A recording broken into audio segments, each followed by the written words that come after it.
message, c'est Seigneur Jésus-Christ, je te fais confiance. Amen. Amen. Pour appuyer ce thème, nous allons prendre nos saintes écritures dans le livre de Matthieu, chapitre 6, verset 34.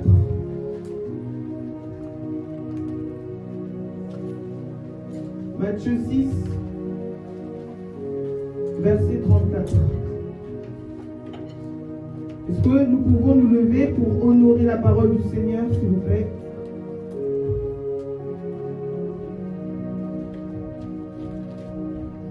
La parole de Dieu déclare: ne vous inquiétez donc pas du lendemain, car le lendemain aura soin de lui-même, à chaque jour suffit sa peine. Je répète, ne vous inquiétez donc pas du lendemain, car le lendemain aura soin de lui-même, à chaque jour suffit sa peine. Je vous invite à vous asseoir, je vais prier pour la parole dans le nom de Jésus. Amen. Éternel, je te bénis et je te rends grâce ce matin, Seigneur. Je te dis merci pour la confiance et la considération que tu me portes, Seigneur. Je te dis merci, Seigneur, de faire de moi ce canal que tu as choisi pour apporter le message à ton peuple ce matin, Seigneur. Seigneur, c'est toi qui sais de quoi ton peuple a besoin ce matin, Seigneur. Et je suis la personne que tu as choisie pour donner ce message, Seigneur, afin que ton peuple puisse être fortifié, afin que ton peuple puisse être édifié. Dans le nom puissant et précieux nom de Jésus-Christ, Éternel, je m'efface, afin que seul le Saint-Esprit opère toutes choses, afin que seul le Saint-Esprit qui touche les cœurs, afin que seul le Saint-Esprit convainc, Seigneur, et qui nous emmène dans toute la vérité, dans le nom puissant et précieux nom de Jésus-Christ. Alléluia. Amen. La parole de Dieu déclare: ne vous inquiétez pas du lendemain, car le lendemain aura soin de lui-même, à chaque jour suffit sa peine. On va souligner le verbe inquiéter. Inquiéter. Quand on parle d'inquiétude, l'inquiétude, c'est le fait d'avoir le cœur ou l'esprit troublé, attristé par quelque chose. Ça peut être une situation. Vous êtes à la recherche d'un emploi, vous ne trouvez pas. Ça va semer en vous de l'inquiétude. Vous êtes jeune fille, vous cherchez à entrer dans le mariage, vous atteignez un certain âge, cela commence à vous inquiéter. Vous êtes une femme, vous êtes mariée, vous cherchez à enfanter, l'enfantement ne vient pas, cela va vous inquiéter, cela va former en vous une forme d'inquiétude. Amen. Amen. L'inquiétude, c'est vraiment quelque chose qui est là, qui vient pour vous troubler, pour vous empêcher de croire en la parole de Dieu. L'inquiétude, on peut la comparer au doute, le fait de douter. Quand on dit l'inquiétude, on parle de doute. Quand on parle d'inquiétude, on parle aussi d'angoisse. Les personnes angoissent parce qu'elles souhaitent obtenir quelque chose qu'elles n'arrivent pas à avoir de elles-mêmes. Amen. Amen. Les personnes vont commencer à stresser parce qu'elles vont penser à quelque chose et cette chose-là va les attrister. Cette chose-là va les angoisser. Cette chose-là va les stresser. Ils vont commencer à douter parce qu'ils s'inquiètent face à une situation. Amen. La parole de Dieu dit: ne vous inquiétez pas du lendemain. Ne vous inquiétez pas. Amen. La parole de Dieu dit: ne t'inquiète pas. Il est là. C'est Jésus-Christ qui est au contrôle de toutes choses. Amen. Ne vous inquiétez pas du lendemain. Ne vous agitez pas. Parce que l'inquiétude produit de l'agitation. Ne vous angoissez pas. Parce que l'inquiétude va produire également de l'angoisse. N'ayez pas de crainte, n'ayez pas peur. Ne vous inquiétez pas. Voilà ce que vous dit le Seigneur ce matin. Ne vous inquiétez pas. Ne vous inquiétez pas du lendemain, car le lendemain aura soin de lui-même. À chaque jour suffit sa peine. C'est le Seigneur Jésus-Christ qui a libéré cette parole et il sait pourquoi il a libéré cette parole. Amen. Amen. Lorsque les apôtres étaient avec le Seigneur Jésus-Christ dans la barque où il y a eu la tempête faisait agiter les flots de la mer et la barque bougeait intensément. Les apôtres ont eu peur. Ils ont eu peur, mais le Seigneur Jésus était en paix. Le Seigneur Jésus dormait pendant qu'il y avait toute cette agitation autour d'eux. Ils ont pris peur.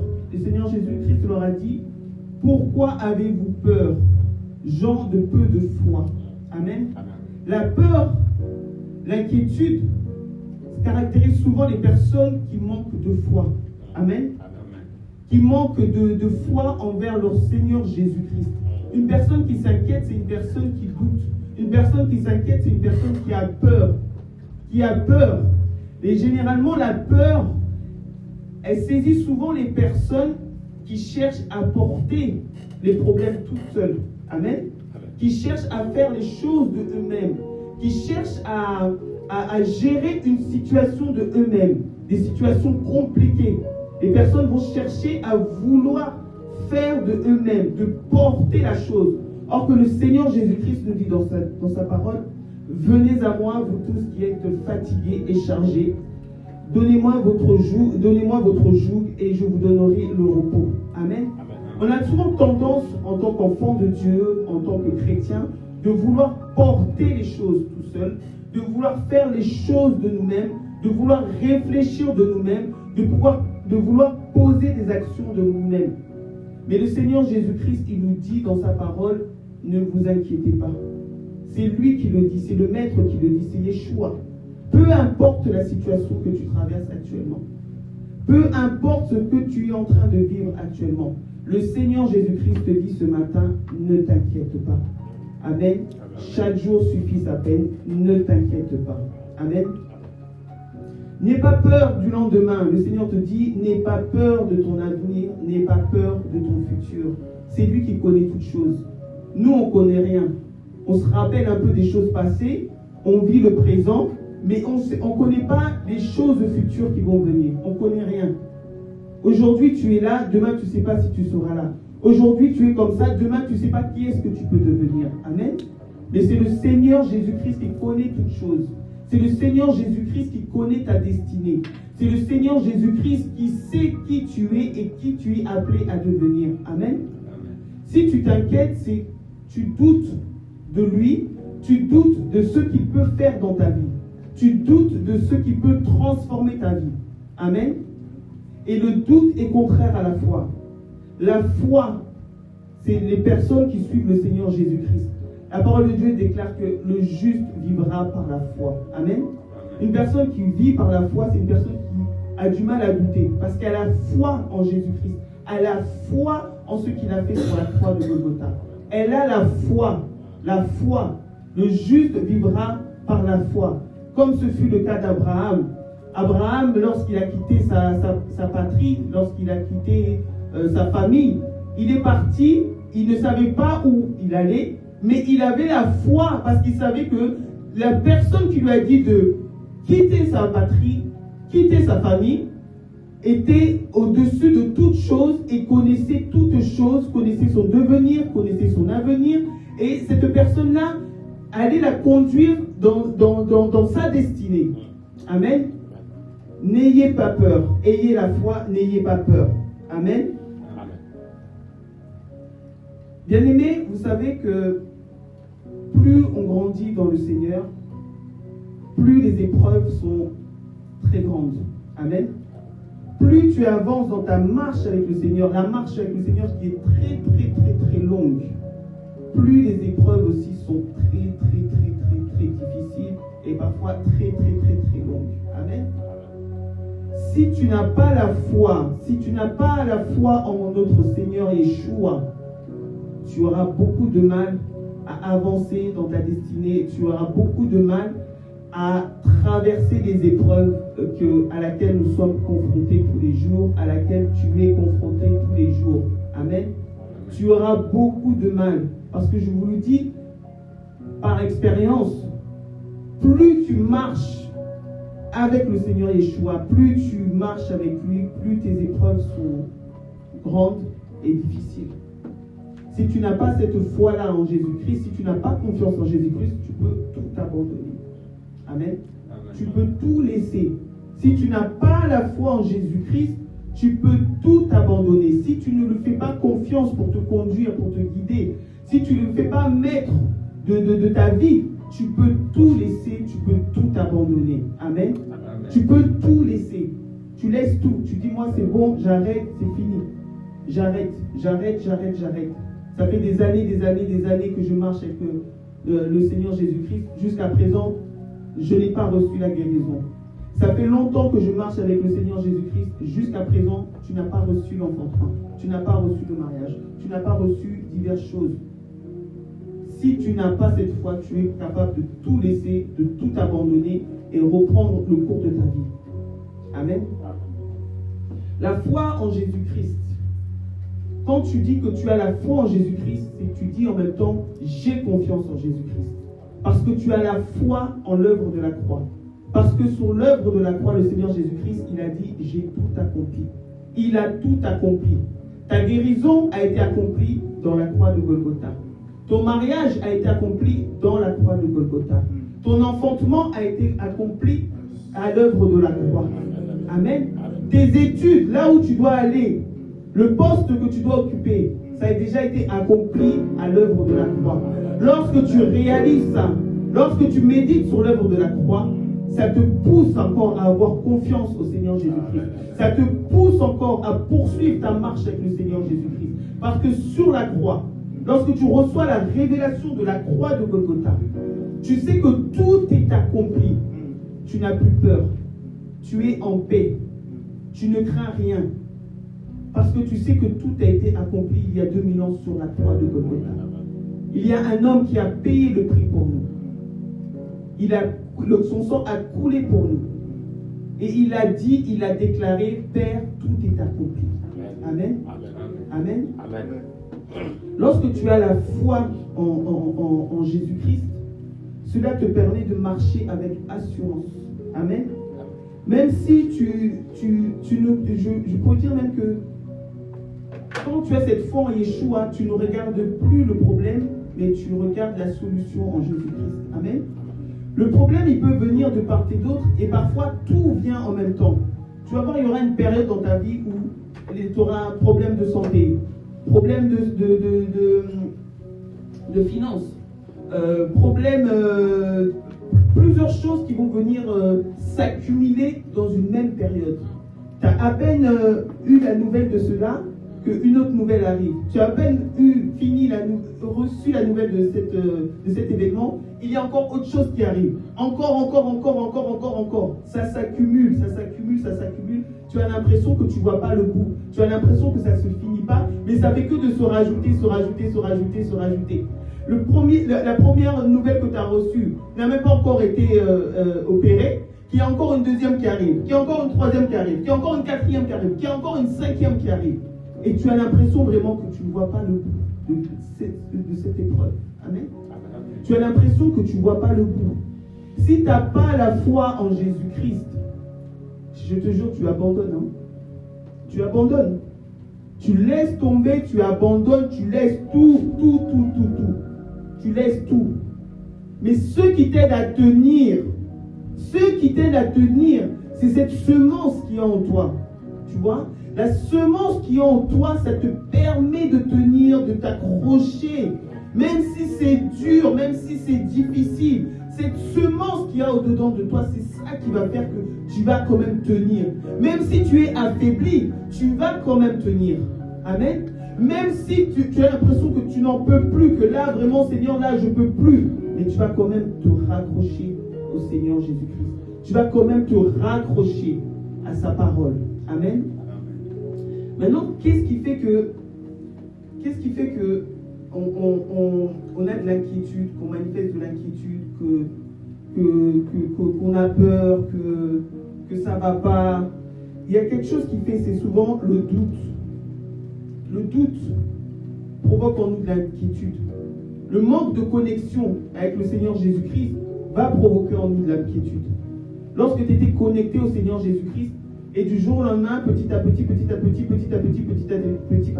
tu te détaches de la présence de Dieu, ça va provoquer en nous de l'inquiétude lorsqu'on sera confronté à certaines situations.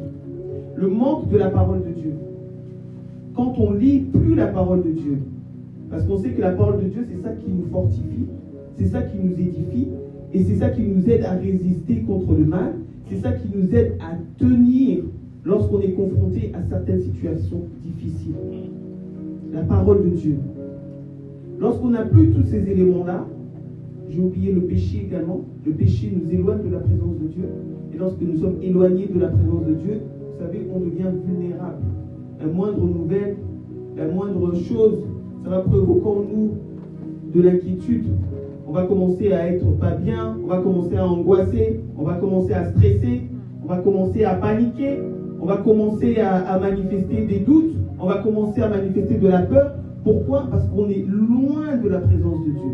Lorsqu'on s'éloigne de la présence de Dieu, par le péché, par le manque de lecture biblique, par le manque de présence, de prière, on devient vraiment vulnérable. L'angoisse, la peur nous envahit. Amen. Amen. Comment ne pas s'inquiéter du lendemain? Comment ne pas s'inquiéter du lendemain? Je l'ai dit tout à l'heure, je le répète, c'est la foi en Yeshua. Ta foi en Yeshua. Le Seigneur Yeshua, il l'a dit dans sa parole, ne vous inquiétez pas du lendemain. C'est lui qui l'a dit et il sait pourquoi il dit ça. Parce que nous ne sommes pas maîtres du temps et des circonstances. C'est lui qui est le maître des temps et des circonstances. C'est lui qui connaît toutes choses en avance. La foi en Yeshua nous aide à ne pas nous inquiéter. Amen. Je l'ai dit tout à l'heure, la foi dans l'œuvre de la croix, ce que Jésus a accompli sur la croix de Golgotha, ça nous aide également à ne pas nous inquiéter parce que tout a été accompli. La vie de prière, j'insiste sur la vie de prière, parce que parfois la vie de prière est haute, parfois la vie de prière descend, parfois la vie de prière est stagnante, mais la vie de prière, c'est notre moteur. C'est ça qui nous aide vraiment à ne pas manifester de l'inquiétude, à ne pas avoir de peur. La vie de prière, la connexion avec le Saint-Esprit. Parce que le Saint-Esprit, il est là, il nous rassure, il nous parle, il nous aide à passer outre, à passer face à cette situation. Le Saint-Esprit nous aide, il nous inspire. Comment pouvons-nous passer cette épreuve? Amen. Il nous dit qu'est-ce que nous devons faire. Il nous dit, fais ceci, fais une offrande, prends la Sainte Seine, donne la dîme. Le Saint-Esprit nous parle. Il nous parle tout le temps. Il est sans cesse en train de nous dire, ne t'inquiète pas, fortifie-toi. Si tu as l'oreille, tu l'entends. Ne t'inquiète pas, fortifie-toi. Ne crains rien, je suis là. Amen. Le Saint-Esprit, la parole de Dieu. Parce que la parole de Dieu est vie et vérité. Amen. La parole de Dieu. La parole de Dieu nous édifie. La parole de Dieu nous fortifie. Il a dit dans le livre de Josué 1, verset 8. On peut le lire ensemble. Josué, chapitre 1, verset 8.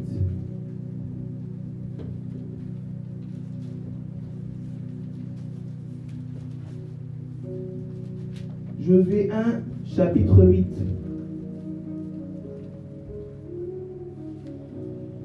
Je lis au nom de Jésus. Il a dit que ce livre de la loi ne s'éloigne point de ta bouche, Médite-le jour et nuit pour agir fidèlement selon tout ce qui est écrit. Car c'est alors que tu auras du succès dans tes entreprises. C'est alors que tu réussiras. Ne t'ai-je pas donné cet ordre? Fortifie-toi et prends courage. Ne t'effraie point et ne t'épouvante point, car l'Éternel ton Dieu est avec toi dans tout ce que tu entreprendras. Amen. Amen. La parole de Dieu. Lorsque tu lis la parole de Dieu, lorsque tu médites la parole de Dieu, cela t'aide à être en paix, cela t'aide à être serein. La parole de Dieu. La parole de Dieu, c'est très, très, très important. Très important. Parce que la parole de Dieu, c'est Jésus-Christ lui-même. La parole de Dieu nous aide beaucoup. Parce que sans la parole de Dieu, on ne peut pas aussi. On ne peut pas marcher avec la foi. C'est plus tu lis les Écritures, plus les Écritures prennent vie au-dedans de toi. Plus les Écritures s'imprègnent dans ta vie. Amen. Amen. Bien-aimé, ce matin, je veux te dire, aie confiance en toi. Aie confiance en Jésus-Christ. Amen. Amen. Aie confiance en Jésus-Christ. Fais-lui confiance dans tous tes choix, dans toutes tes décisions. Ne fais pas les choses de toi-même. Parce que souvent, on a tendance à faire les choses de nous-mêmes. Au lieu de consulter le Seigneur Jésus-Christ, on va vouloir faire quelque chose de nous-mêmes et ça va nous attirer encore plus de problèmes. Amen. Parce que ce que nous allons faire, ce que nous allons entreprendre, ne sera pas quelque chose que Dieu nous aura révélé de faire. Comme ce fut le cas du roi Saoul. Lorsque Samuel lui avait dit d'attendre, lui n'a pas pu attendre. Il est parti consulter d'autres personnes. Et à cause de cela, il a perdu sa royauté. Amen. Amen. Il faut prendre le temps de consulter le Seigneur Jésus-Christ. Il faut prendre le temps de lui demander qu'est-ce que je peux faire face à cette situation. C'est très important. Très, très important. Parce que sinon, on fait des choses qui ne glorifient pas Dieu. On fait des choses qui sont contraires à Dieu. On fait des choses que Dieu ne nous a pas demandé de faire. Et ça, c'est pas bien. Et ça nous coûte. Ça nous coûte lorsqu'on fait des choses comme ça. Ça nous coûte. Ça peut même te détourner de ta destinée. Toutes ces choses-là. Comme je prends encore l'exemple du roi Saul. Le roi Saoul était roi. Le fait d'avoir consulté des autres personnes que l'Éternel lui avait dit de ne pas faire, ça l'a détourné de sa destinée. Et Dieu l'a remplacé par le roi David.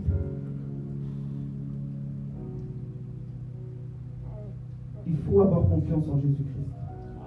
Même si c'est dur, même si tu traverses actuellement une situation difficile, il faut avoir confiance au Seigneur Jésus-Christ. Parce que c'est lui seul qui va t'aider, personne d'autre. Ce n'est pas quelqu'un que tu connais, ce n'est pas un ami, non, ton meilleur ami c'est Jésus-Christ. C'est lui qui va t'aider. Ne mets pas foi en un ami, ne mets pas foi en une tierce personne, mets foi en Jésus-Christ. Mets foi en Jésus-Christ. C'est lui qui va te conduire, c'est lui qui va te guider. Mets foi en Jésus-Christ. Dans tout ce que tu entreprendras, mets foi en Jésus-Christ. Crois en lui. Crois en lui.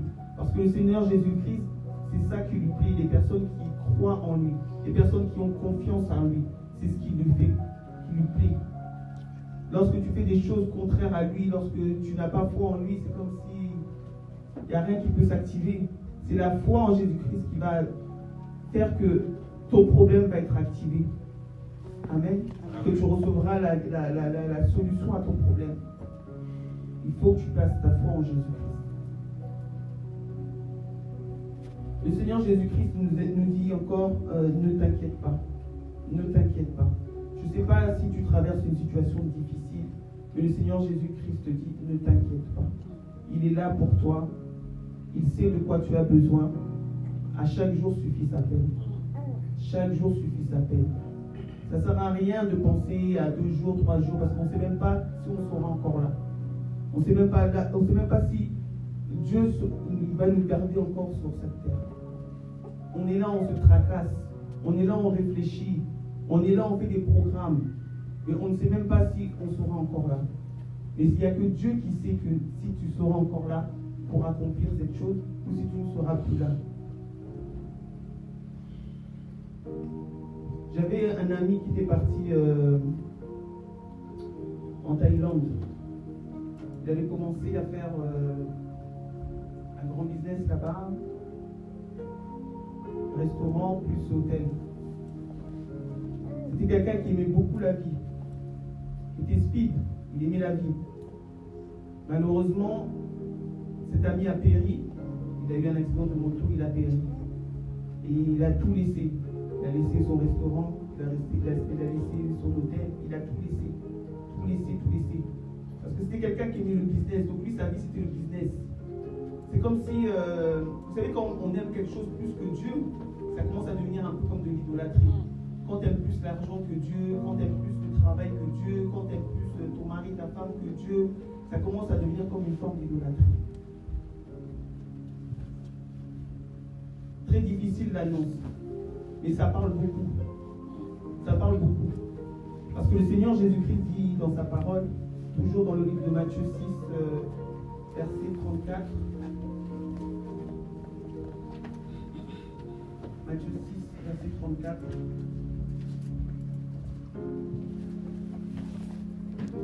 Un peu plus avant, pardon, le Seigneur Jésus-Christ dit: De quoi serons-nous vêtus? Car toutes ces choses, ce sont les païens qui les recherchent. Votre Père céleste sait que vous en avez besoin. Cherchez premièrement le royaume et la justice de Dieu, et toutes ces choses vous seront données par-dessus tout. Amen. Amen. Cherchons d'abord le royaume des cieux. Cherchons d'abord la justice de Dieu, et toutes ces choses nous seront données par-dessus tout. Amen. Ne faisons pas le contraire. Ne cherchons pas l'argent d'abord, ne cherchons pas les choses de ce monde avant. La parole de Dieu dit que ce sont les païens qui recherchent ces choses avant toute chose. Nous, en tant qu'enfants de Dieu, cherchons d'abord les choses du royaume, la justice de Jésus, et toutes ces choses nous seront données par-dessus tout. Voilà ce que dit la parole de Dieu. Ce n'est pas moi qui le dis, mais c'est la parole de Dieu qui le dit. Amen. Bien-aimés, je vous invite à vous lever.